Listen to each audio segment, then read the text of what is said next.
Hi guys, it's Rachel here with Rachel Talks Wrestling, and today we're going to be talking about a match we've got coming up next week, and that's the Royal Rumble match. So let's get into a little bit about what is a Royal Rumble match, who are the entrants that we have so far this year, and what surprises might we be expecting. Let's get started. First off, what is a Royal Rumble match? If you're not familiar, or this is the first time you're going to be watching a Royal Rumble match, I'm excited for you because it's a very exciting match to watch. A Royal Rumble match is a match that's held with anywhere between 10, but typically what you're going to see is 30 different competitors. And the idea of it is that whoever wins the match is going to end up with a very big prize. For the WWE, that prize is a championship match against the champion of your choosing, and that will typically be held at WrestleMania. So that is the big prize for the winner of the Royal Rumble.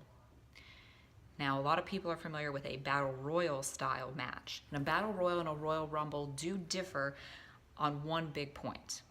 The biggest part is that in a Battle Royal, all the competitors start in the ring. But in a Royal Rumble match, it's just the first two competitors. So prior to the Royal Rumble match, everyone will draw a number that they will come in as an entrant. So if you're number 1 and number 2, and that's the number that you pull, you're going to start the match in the ring. Every 30 seconds to a minute, a new number is going to pop up on the screen, and that person who drew that number will then enter the ring as well.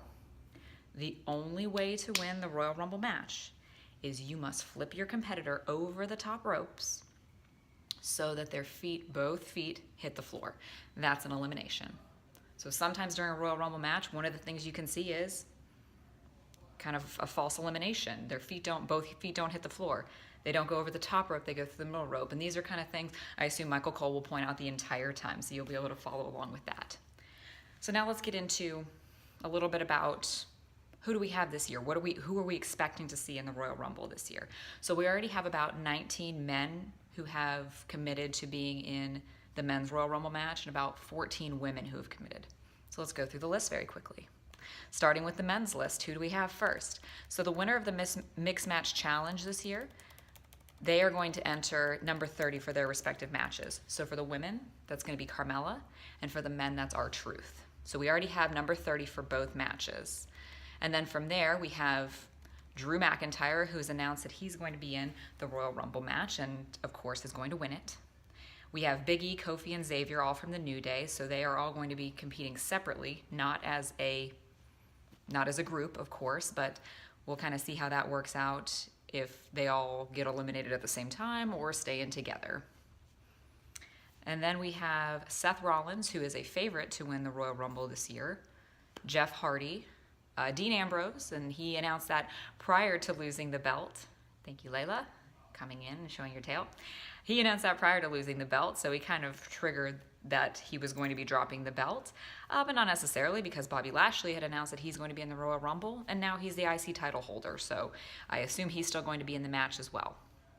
And then we have Samoa Joe, who is set to be in the match, and possibly also a favorite to win it, though they haven't been booking him very well. I know he had some exciting storylines near the end of last year, but he's kind of faded a little bit too, so maybe this is a way of ramping him back up, and we'll see.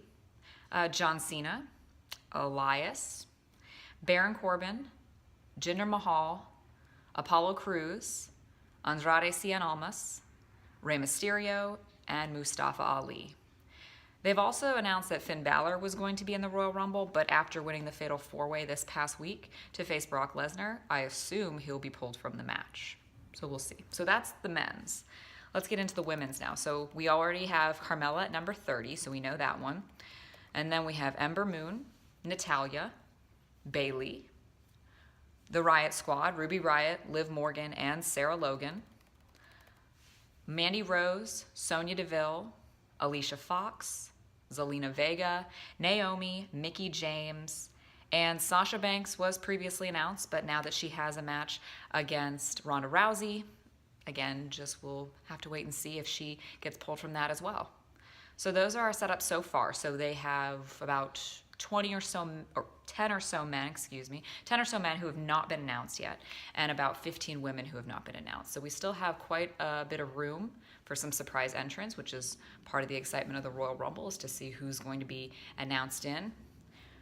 Of course, I don't like rumors, but if you pay attention to that, or if you just kind of thought to yourself of who might be coming back, anyone from injury is someone to consider. Possibly Alexa Bliss if she gets cleared to compete, though a lot of her work recently has been outside of the ring, not really any in-ring work, so we'll see if she has been cleared to come back and compete. We have other people returning from injury, so we know Kevin Owens and Sami Zayn are going to be coming back at some point, so this would be an opportune time for them to get back in the mix. We have a couple of call-ups from NXT that we've been talking about on the blog, so it's possible that they would be introduced into the Royal Rumble at some point. And from there, we just kind of wait and see. So we could have Trish Stratus or Lita or other people who are Hall of Famers, have been with the WWE. They could always get called up to come into the Royal Rumble and just keep it very exciting. So a couple of things to watch for. But for the most part, my picks are probably going to be, I'm with the majority of people. I'm thinking Seth Rollins for the men's is likely going to win it as a favorite because I think they're trying to get him into that universal title picture. For the women, it's much harder to say. Right now, Asuka has the belt, and she's going to be facing Becky Lynch. So we already have that match set. However, if Asuka retains, and that match is prior to the Rumble, I do see Becky throwing her hat in at some point and getting into the Royal Rumble match and possibly winning it. So we'll see what happens. Stay tuned. And we can always get some changes this week. It's only Sunday. We've got Monday, Tuesday, and the rest of the week before we get to the Royal Rumble. So stay tuned for changes, for surprises being announced, because they're always changing something. So we always have that possibility as we move towards the Royal Rumble. But it's exciting too, because now we're on the road to WrestleMania. We're well into January. We're moving forward. The Royal Rumble is one of those exciting matches that people look forward to as kind of the kickoff to the beginning of WrestleMania season. So this is a great one. And like I said, if it's your first, welcome. You're not going to be disappointed with the Royal Rumble. Thanks for watching, tuning in. If you have any questions or comments, of course, leave them below. And you can always see me at the blog, racheltalkswrestling.com. For now, we've got a few days left to go. Stay tuned, and we'll see you next time.